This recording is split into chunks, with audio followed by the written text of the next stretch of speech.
You're back with Dave and Meckie's Shiny Side Out on Revolution Radio, the number one listener supported talk radio on the net, so push the donate button and subscribe to the archives for free. I was kidding.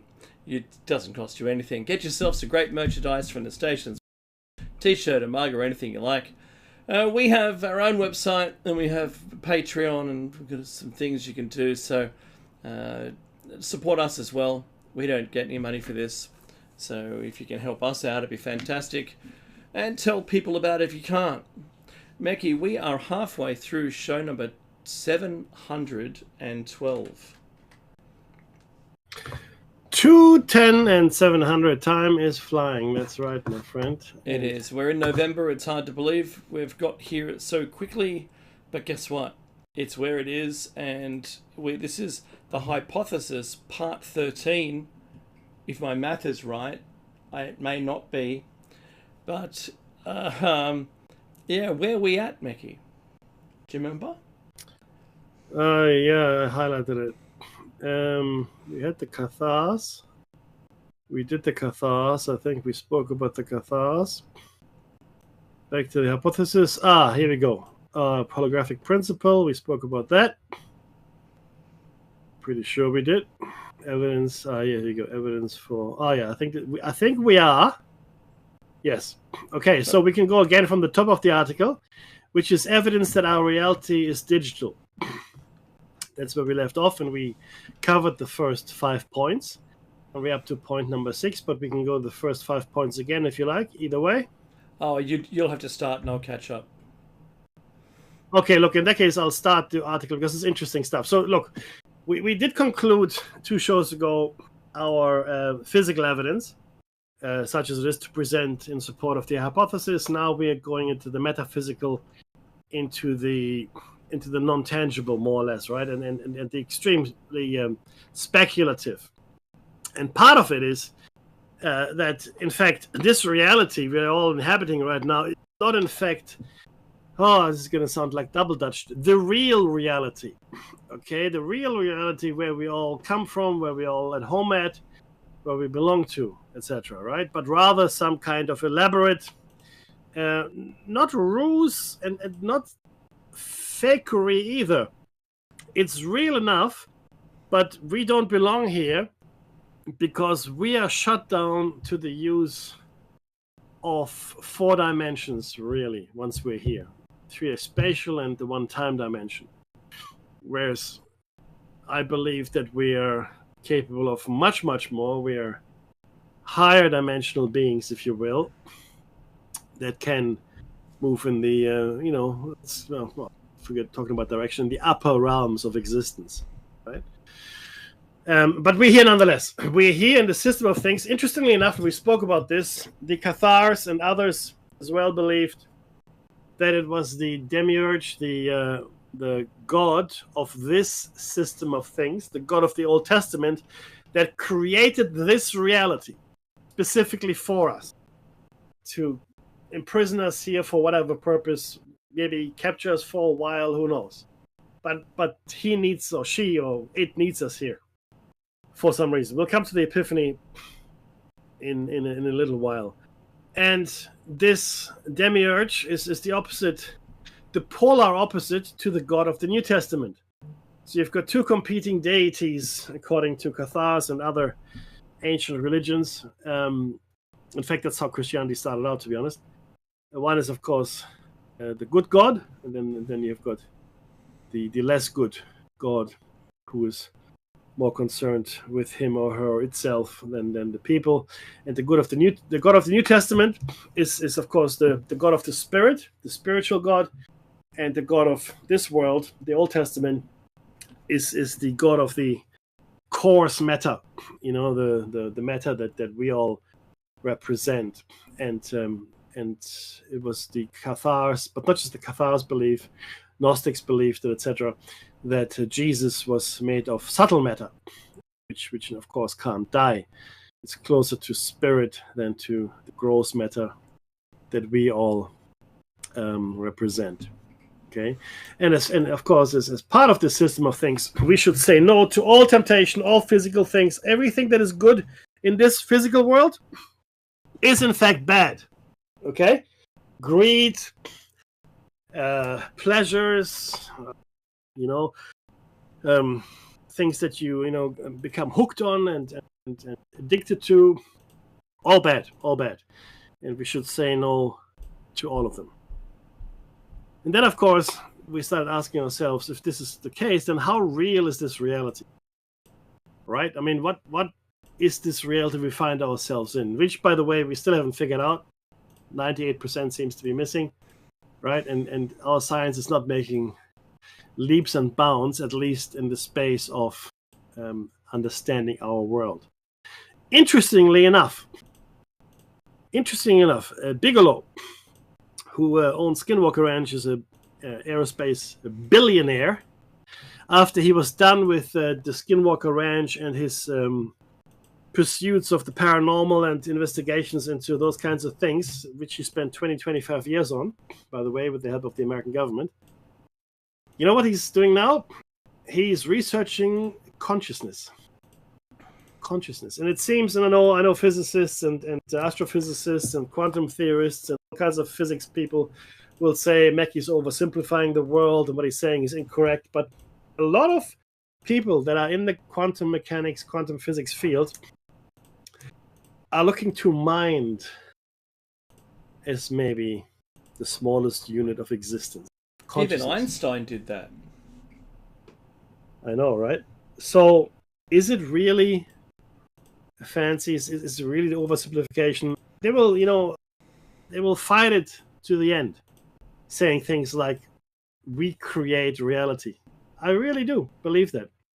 I saw an experiment recently done by a lady, and she used to be a quantum physicist, and she didn't want to be it anymore, and she started talking about the double slit experiment and how it's all a lie.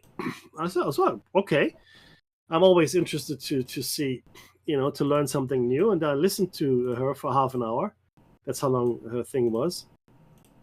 And she never talked about the double slit experiment. Mm-hmm. Now, what she talked about was the double slit experiment and the difference between a particle and a wave. Yeah, I know that. And then she got sort of stuck in that discourse about a particle and a wave. And she never talked about the completely mysterious aspect of the double slit experiment, which I found astounding. So she said, I guess it's just clickbait. They've been lying to you about the double slit experiment to draw in fools like me. She never talked about the fact that if you didn't measure the path of the particle, it would become a wave function. But if you did measure which way the particle went, which slit, then it would not be an interference pattern. It would not be a wave. It would be what you'd expect. Mm-hmm. And the critical thing that she left out is that they did it with single particles.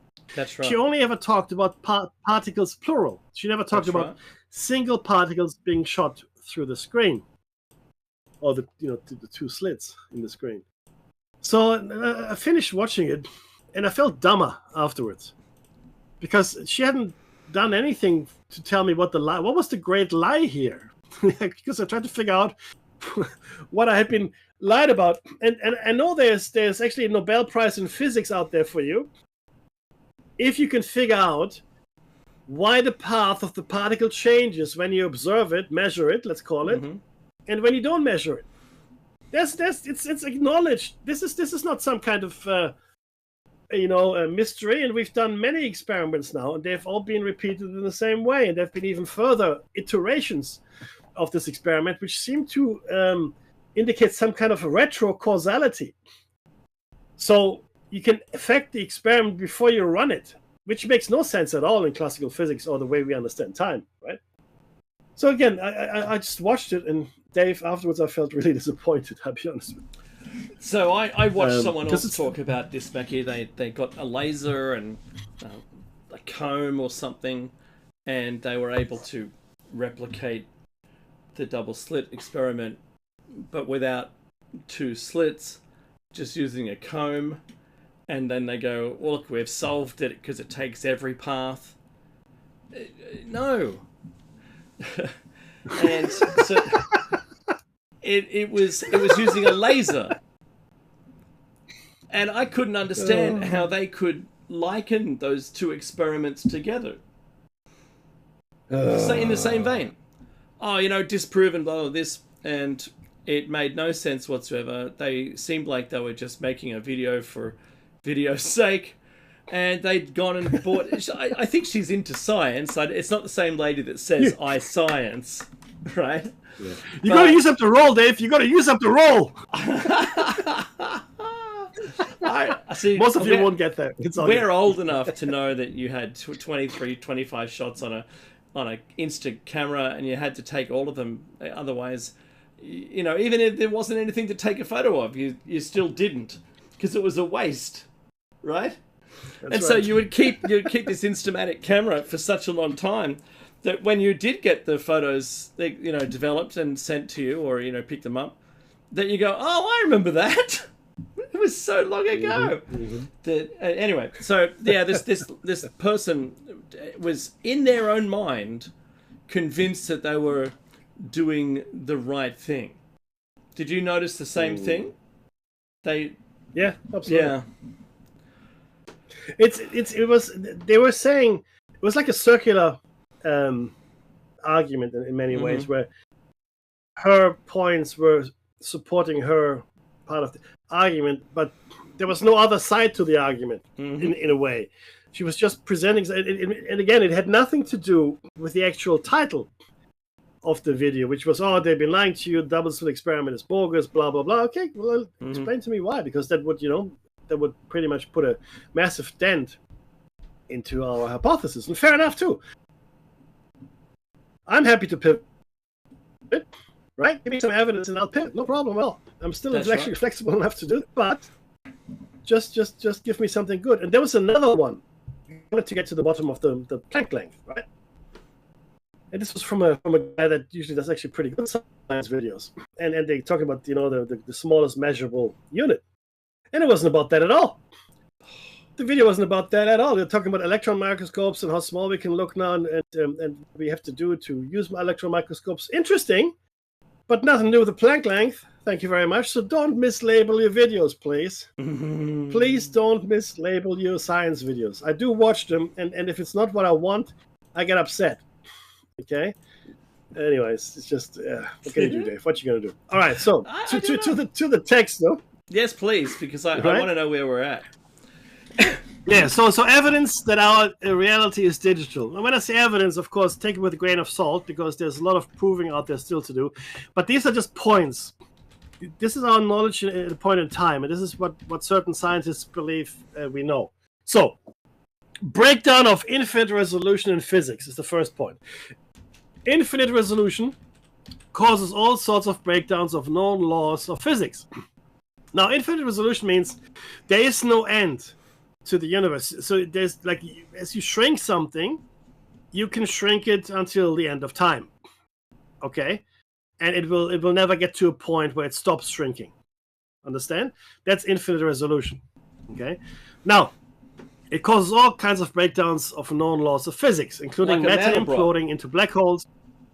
Sorry? Like a Mandelbrot. Yeah, like a Mandelbrot system, exactly. Right? So this what he's referring to, Dave, is these patterns, the chaos patterns in math, where you zoom in, it's exactly the same. You keep zooming in, keep zooming in, and on. So this is exactly like a Mandelbrot set. Anyway, so the inability, so into black holes at sub-Planck scales, and the inability to reconcile general relativity with quantum mechanics. Currently favored theories of matter and energy, like string theory, and solutions to gravity and quantum mechanics, which is loop quantum gravity, assume a minimal length. Furthermore, evidence supports the notion that quantum states are digital, in that spin values are quantized and there are no intermediate states, which is anomalous in a continuous space-time. You understand? So if in a quantum state, okay, you can't have anything quantized with nothing in between.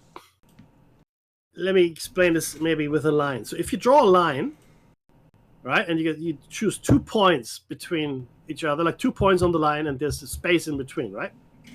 There's an infinite number of points between the 2 points, as far as math is concerned.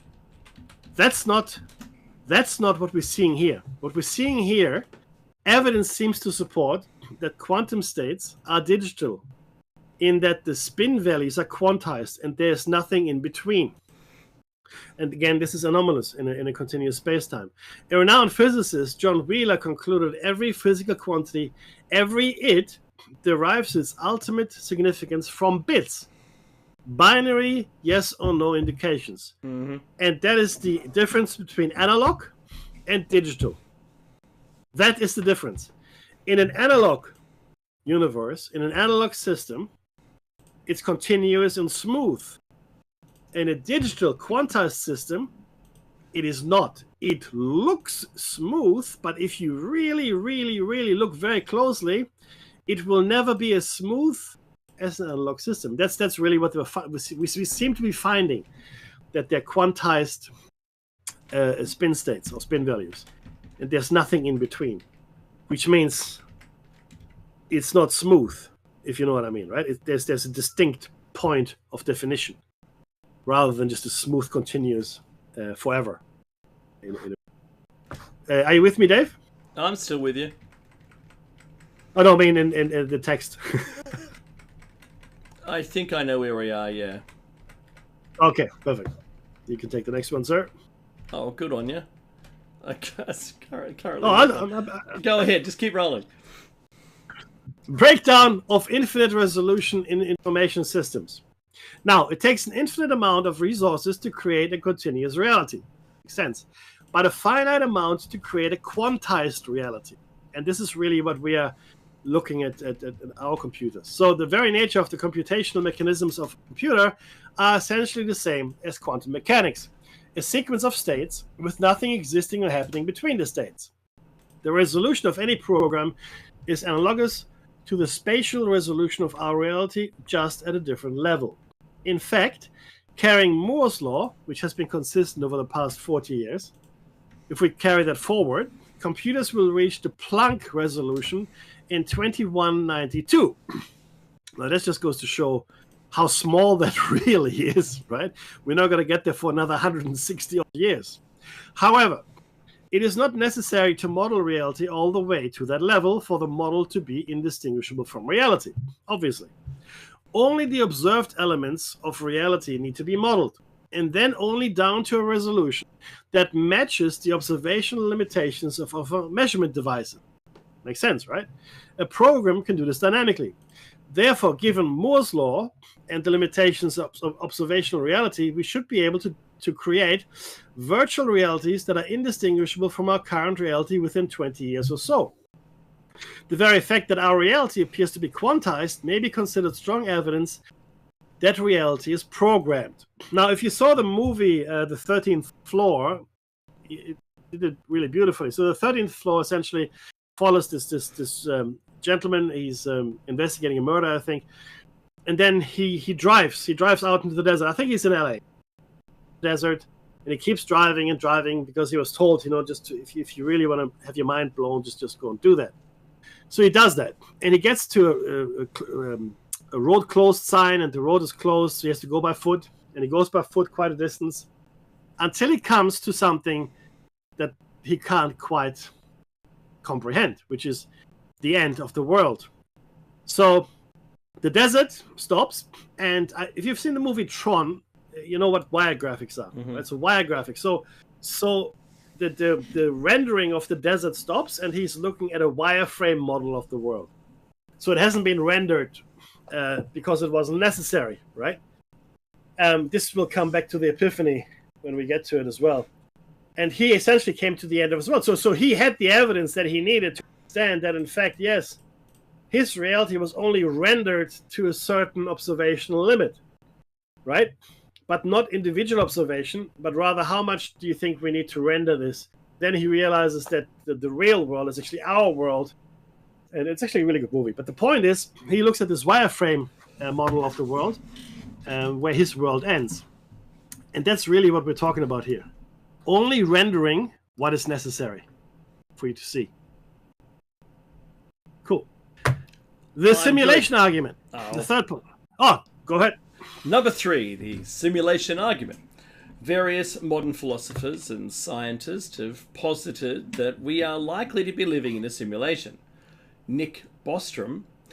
This is because it is highly probable that we will be able to create ancestor simulations within a few years, when we achieve a transhuman stage, that is.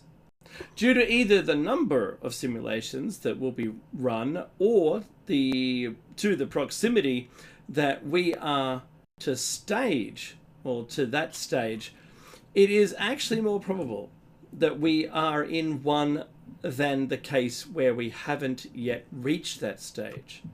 So, in short, it's more likely we are in a virtual environment right now than we are not.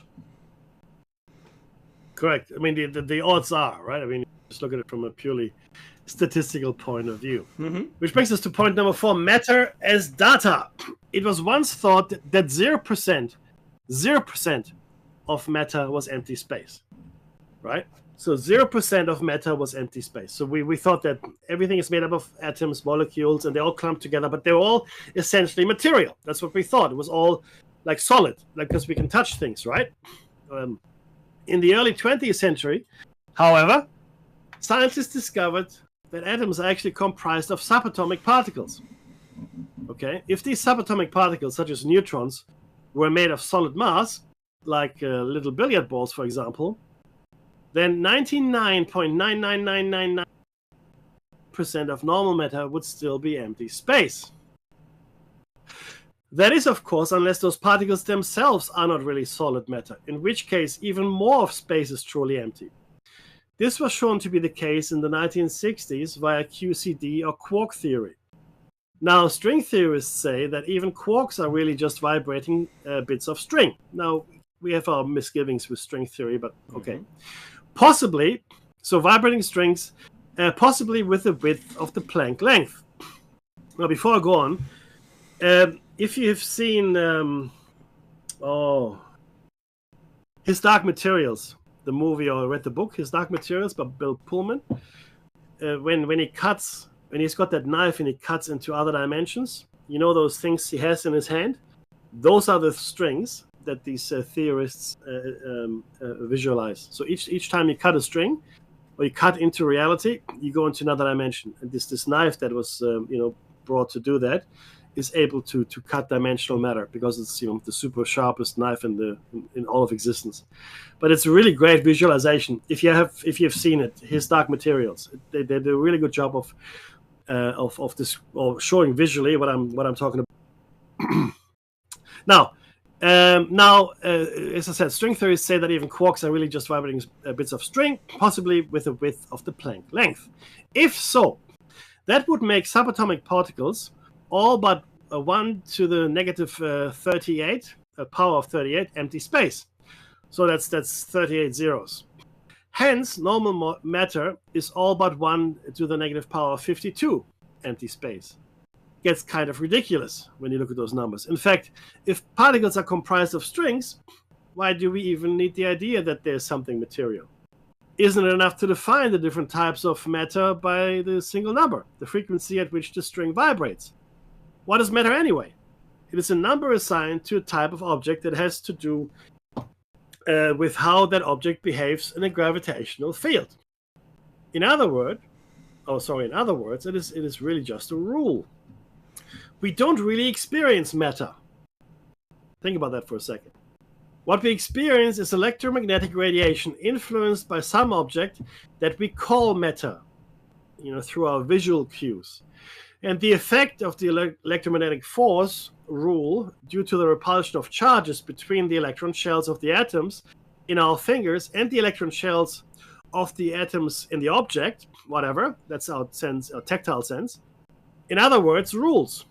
In any case, if you extrapolate our scientific progress, it is easy to see that the ratio of stuff to space is trending towards zero. The ratio of stuff to space, I'm just going to say here empty space, is trending towards zero. Which means what? Well, it means that matter is most likely, we don't know this, but it is most likely just data. And the forces that cause us to experience matter the way we do are just rules about how data interacts with itself. For example, probability wave functions follow patterns described accurately by relatively simple mathematical equations that resemble probability functions that apply to data. Data and rules. That's all there needs to be. By Occam's razor, which I have a problem with, this is a simpler and more likely way to describe matter and only requires pure data. Now, bear in mind, these are theories, which are underpinned by some of, there's some evidence for these. But what it means, though, is this. Fundamentally, what this just said, you can never, ever touch anything. Okay? What you're feeling when you touch something are the repulsive forces of both your hand and whatever it is you're touching. The particles are repulsing each other. That's why your hand or your finger doesn't sink into the table, because there are repulsive forces at work, but you don't actually touch the table. You don't touch the bottle. You don't touch your mouse. Never. You've never touched anything in your life. You've only ever felt the force of the object you think you're touching. More interestingly is this, though. If we didn't have those repulsive forces and I guess the forces that hold our atomic and subatomic particles together, we would be falling through the wall. In fact, we would no clip out of the universe. Yeah, it would just be existing as a cloud of dust, more or less, right? It's just, but here we are nonetheless, Dave. Number 5, computational analog and the observer effect. Of course, one does not need to model reality all the way to the Planck length level for the model to be indistinguishable from our reality. An efficient program would dynamically generate incremental resolutions of various components as needed, such as when an object is put under a microscope. Extending this concept to the quantum level, once a subatomic particle is observed, the program must then establish properties for that particle, effectively resulting in the collapse of the probability wave function. And in 2008, the Institute for Quantum Optics and Quantum Information, the IQOQI in Vienna, determined to a certainty of 80 orders of magnitude that objective reality does not exist by itself and only comes into being when consciously observed. Thus, the uncertainty of this result is 1 in, and I can't read the number out, it's too large, but it's a 1 with 80 zeros on it, clearly a ridiculously small number. This effectively put a nail in the coffin of the last hope for objective realists. The hidden variable theory, interestingly, we can establish a very real explanation for this effect by turning the evidence question on its head. Thus, if you were to program a universe simulation, what kinds of programmatic efficiencies would be needed? Most important would be to employ dynamic reality generation. In other words, for any space unobserved by a conscious entity, there is no sense in creating a reality for that space in advance. It would unnecessarily consume too many resources. Instead, macroscopic reality may be modeled with an extremely high degree of compression, which this says the author, estimated to be about 100 trillion. But once you decide to isolate a subatomic particle in that macroscopic object and observe it, the program would then have to establish a definitive position for that particle, effectively resulting in the collapse of the wave function, or, as we call it, decoherence. Moreover, the complete behavior of the particle at that point might be forever under control of the program, like a finite state machine. After all, why delete the model once observed? In the likely event, possibly, that it will be observed again at some point in the future.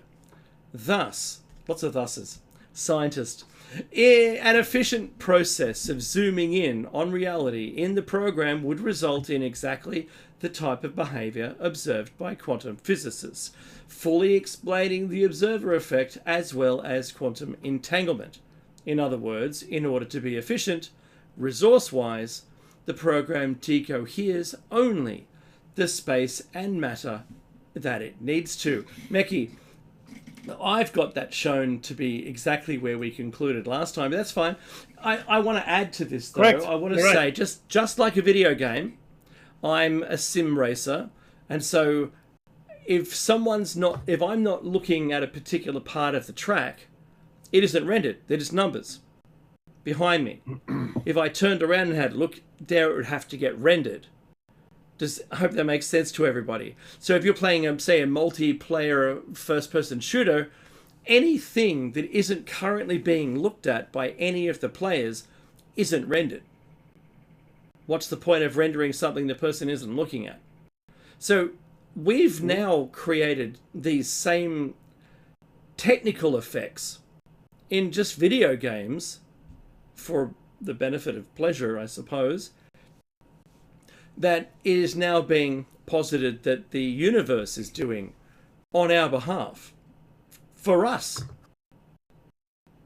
When we first talked about this, Becky, when we put the hypothesis together, that is exactly the idea that we put forward. And now we have papers and scientists looking at the same thing, talking about the same thing.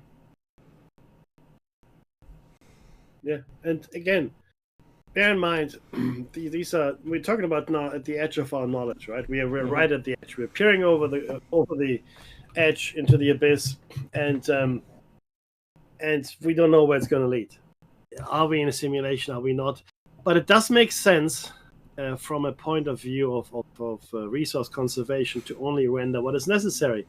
And to Dave's point, the double slit experiment shows us exactly that.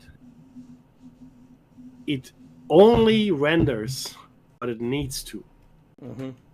Demonstrate. If I measure it, if I measure the path of the particle, it will conform to what I think should happen. Okay, reality is rendered in a certain way. If I stop measuring the particle, and I'm talking about a single particle now, okay? So just to be clear. It will no longer feel the need to collapse into one state. It'll just exist in whatever state, in all the states. It's no longer necessary to expend energy to collapse the curve, to decohere, because you're not looking at me. What do I care? Right? Now, clearly the particle isn't thinking that. But that's essentially what this is, right? It's just smart use of resource. Okay, which brings us to where we stopped last time. That's right, Dave. This is exactly where we to, but I thought maybe having the article in its totality might not be a bad idea. Equations creating reality. To cite one of many examples, it has been shown that the negative frequency solutions to Maxwell's equations actually reveal themselves in components of light. Were our reality what it appears to be, solutions to equations should only make sense in the context of describing reality. However, it seems to be the other way around. Data and rules don't manifest from reality. They create the reality. So, and as we discover these data and rules, right, and you can actually say this. I mean, you know, the data and the rules, they are the building blocks of reality. Okay, and as we discover them and we come up with the equations, which were there all along, we just discover them, we are realizing, oh, okay, that's okay, so they actually are the cornerstones of reality, rather than the other way around. Dave? This is number 7, other computational similarities. Many researchers have also noted that a simulation model solves the prime mover philosophical problem, while the Big Bang Theory implies a universe that arises from nothing, which has no grounding in objective reality. A virtual reality can easily boot up from an external context. In Brian Whitworth's paper, The Emergence of the Physical World from Information Processing, he outlines several additional examples of circumstantial evidence that our universe is a simulation, including there's 3 points. The first point, randomness and apparent lack of hidden variables. Number 2, it never made sense to Einstein nor many other scientists that particles would behave randomly, e.g. radioactive decay, as opposed to following deterministic rules. However, in a computational model, random number generators are a simple concept, even in today's systems, and can easily be used to drive apparently random behavior. And number 3, probability waves are easy to create. Related to the point above, the probability waves that describe all matter and are responsible for the real effect of quantum tunneling have no basis in objective reality, yet are easy to construct programmatically. Correct. And which brings us to the second last point. Explanatory power. The huge set of well-studied anomalies facing us in fields as varied as physics, entanglement, philosophy, near-death experiences, geology, anthropology, UPARTs, which are out of place artifacts, metaphysics, with precognition, and psychology can all be explained only by a programmed reality model. No other theory has that explanatory capacity. Well, I am going to submit that the hypothesis does, but for all intents and purposes, it would make it a lot easier. And which in many ways, by the way, was also one of the storyline cornerstones for the Matrix movies. Yes. So the last point here is number 9, thermodynamics and the information content of the universe. There is an uncanny similarity to Boltzmann's formula for entropy, which is S equals K, I suppose that's times by, is that little n in NW? And Shannon's formula for information entropy, I don't need to say it, I'll just put it on the screen. In thermodynamics, entropy is proportional to the logarithm of the number of states that matter can be in. In information theory, entropy is proportional to the logarithm of the probability mass function of some random variable. This doesn't necessarily imply that matter is information, that they just behave similarly at a macroscopic level. So those are some thought experiments and some, I guess even some theories underpinned by some observational and experimental evidence, which are very interesting. So are we living in a simulation? We don't know. We don't know.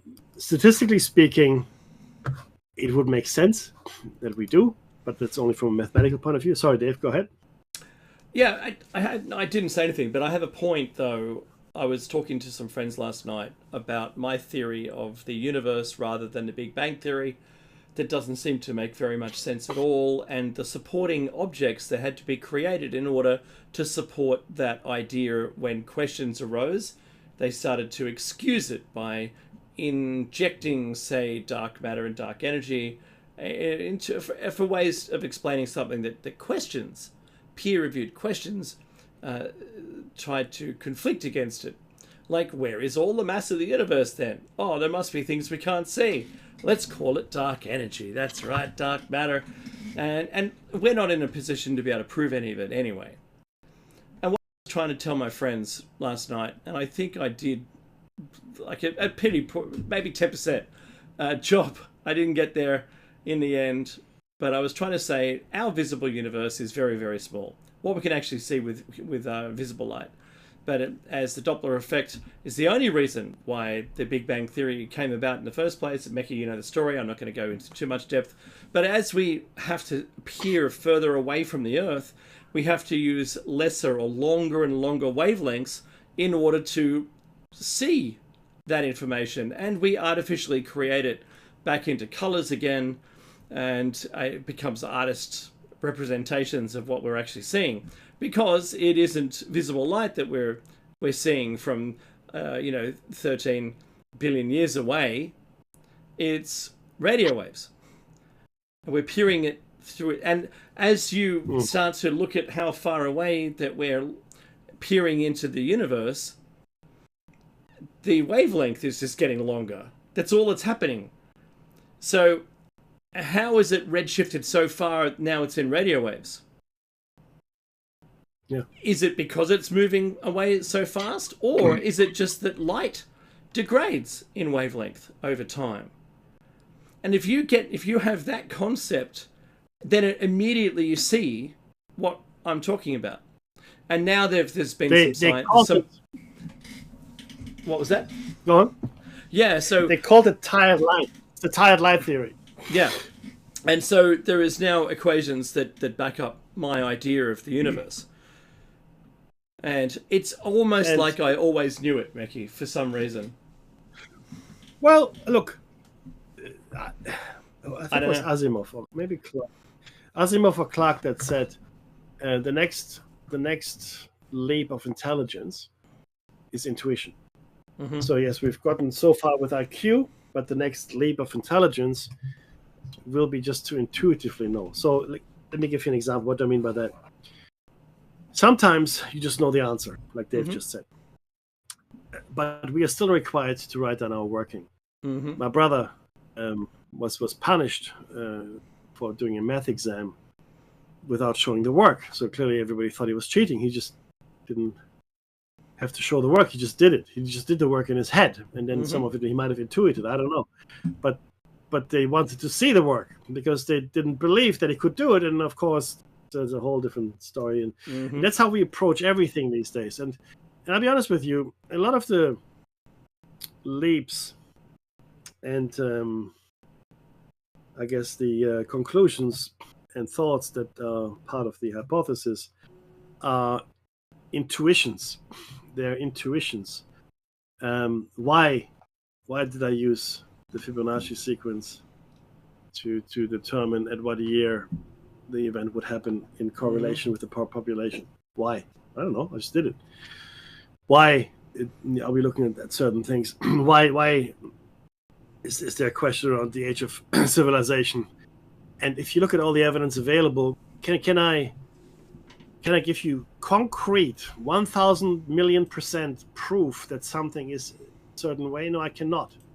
But when you look at the evidence in totality, right? Once your brain processes it all, the conclusion is virtually inescapable that something came before us. Something came before us. Mm-hmm. Something significant. Something well beyond our reach at present, and maybe not just once. And I said this at the beginning of the show in 2011 or 12, whenever it was. The age of the human race will be pushed further and further back into the past. And lo and behold. And how did I know this? It just made sense with everything that I knew. You take all the data that you have in your head and you come up with an answer, and you can't for the life of you explain how you did. But there it is. That's the answer. Right? That's the next evolution of intelligence. So don't apologize for intuition, Dave. I think intuition is extremely important and we completely underrate it. That's my opinion. Oh, I totally agree. The next article is really interesting. This is from 2019, November 14, in fact, and it was published in Science Advances. So I haven't given you the title yet, advisedly. You can look it up yourself. And this article was taken from theconversation.com, quantum physics, etc., etc. So this is the article. Sciences Mag. Quantum physics. Our study suggests objective reality doesn't exist. Whoa! In a paper recently published in Science Advances, it's shown that in the micro world of atoms and particles that is governed by the strange rules of quantum mechanics, two different observers are entitled to their own facts. We like to call that the Trump universe. In other words, according to our best theory of the building blocks of nature itself, facts can actually be subjective. Now, this is the abstract from the actual study I'm going to share with you. The scientific method relies on facts established through repeated measurements and agreed upon universally, independently of who observed them. That's the scientific method. In quantum mechanics, the objectivity of observations is not so clear. Most markedly exposed in Wigner's eponymous thought experiment, where two observers can experience seemingly different realities. The question whether the observers' narratives can be reconciled has only recently been made accessible to empirical investigation through recent no-go theorems that construct an extended Wigner's friend scenario with 4 observers. In a state-of-the-art 6-photon experiment, we realized, this is the experimenters, this extended Wigner's friend scenario experimentally violating the associated Bell-type inequality by 5 standard deviations. That's significant. I'm not familiar with statistics. If one holds fast to the assumptions of locality and free choice, this result implies that quantum theory should be interpreted in an observer-dependent way. Dave? Observers are powerful players in the quantum world. According to the theory, particles can be in several places or states at once. This is called a superposition. Just remember that term. But oddly, this is the only case when they aren't observed. The second you observe a quantum system, it picks a specific location or state, breaking the superposition. The fact that nature behaves this way has been proven multiple times in the lab, for example, in a famous double-slit experiment. In 1961, physicist Eugene Wigner, I'm going to call it Wigner, proposed a provocative thought experiment. He questioned what would happen when applying quantum mechanics to an observer that is themselves being observed.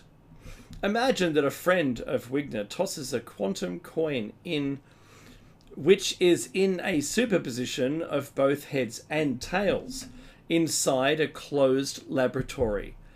Every time the friend tosses the coin, they observe a definite outcome. We can say that Wigner's friend establishes a fact. The result of the coin toss is definitely head or tail. Wigner doesn't have access to this fact from the outside, and according to quantum mechanics, must describe the friend and the coin to be in a superposition of all possible outcomes of the experiment. That's because they are entangled, spookily connected, so that if you manipulate one, you also manipulate the other. Wigner can now, in principle, verify this superposition using so-called interference experiment, a type of quantum measurement that allows you to unravel the superposition of an entire system, confirming that two objects are entangled. When Wigner and the friend compare notes later on, the friend will insist they saw definite outcomes for each coin toss. Wigner, however, will disagree whenever he observed friend will disagree whenever he observed friend and coin in a superposition. This presents a conundrum. The reality perceived by the friend cannot be reconciled with the reality on the outside. Wigner originally didn't consider this much of a paradox. He argued it would be absurd to describe a conscious observer as a quantum object. However, he later departed from this view, and according to formal textbooks on quantum mechanics, the description is perfectly valid. You see, this is interesting, right? I mean, most, including Neil deGrasse Tyson, I think, will argue, these physicists will argue against the fact that a conscious observer makes a difference. I think a conscious observer is the difference between what happens and what doesn't happen. If there's no conscious, and this goes again, we'll come to the epiphany at some point in the future.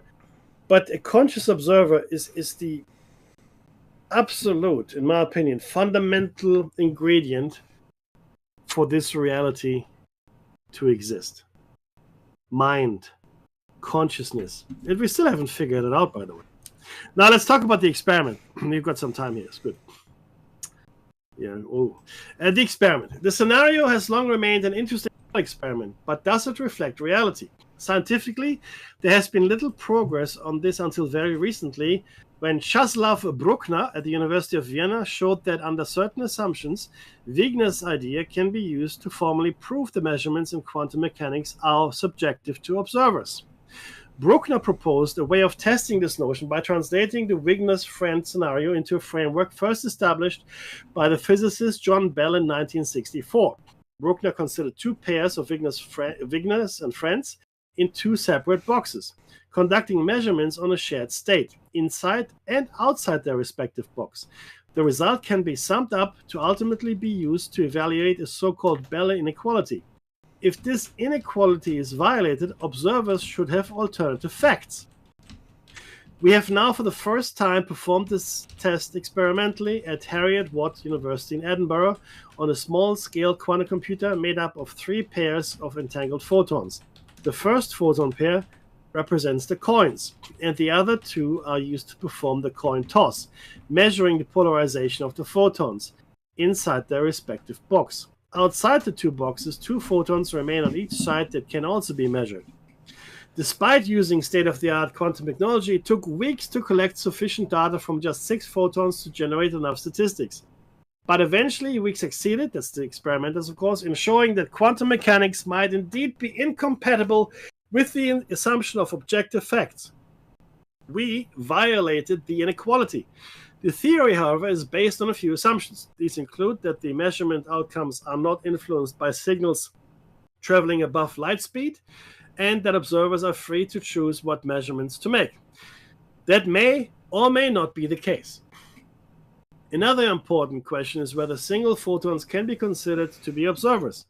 In Bruckner's theory proposal, observers do not need to be conscious, they must merely be able to establish facts in the form of a measurement outcome. An inanimate detector would therefore be a valid observer. And textbook quantum mechanics gives us no reason to believe that a detector, which can be made as small as few atoms, should not be described as a quantum object, just like a photon. It may also be possible that standard quantum mechanics does not apply at large length scales, but testing that is a separate problem. This experiment therefore shows that, at least for local models of quantum mechanics, we need to rethink our notion of objectivity. The facts we experience in our macroscopic world appear to remain safe, but a major question arises over how existing interpretations of quantum mechanics can accommodate subjective facts. Some physicists see these new developments as bolstering interpretations that allow more than one outcome to occur for an observation. For example, the existence of parallel universes in which each outcome happens. Others see it as compelling evidence for intrinsically observer-dependent theories, such as quantum Bayesianism, in which an agent's actions and experiences are central concerns of the theory. But yet others take this as a strong pointer that perhaps quantum mechanics will break down above certain complexity scales. Clearly, these are all deeply philosophical questions about the fundamental nature of reality. Whatever the answer, an interesting future awaits. Made it! Perfect timing. This is the end of another Shiny Side Out with Dave and Meki, and a big shout out to Comet in the chat room and Unshaken. Thank you very much for a great conversation. We'll be back Tuesday and Thursday morning, 7 a.m. Eastern, and yet again back again for Shiny Side Out next weekend. Do like, share, subscribe, and comment to anything you see in the wild of us. And Becky, what do we ask our people to do? Listen to Be safe! .com, and we'll be right back after this message.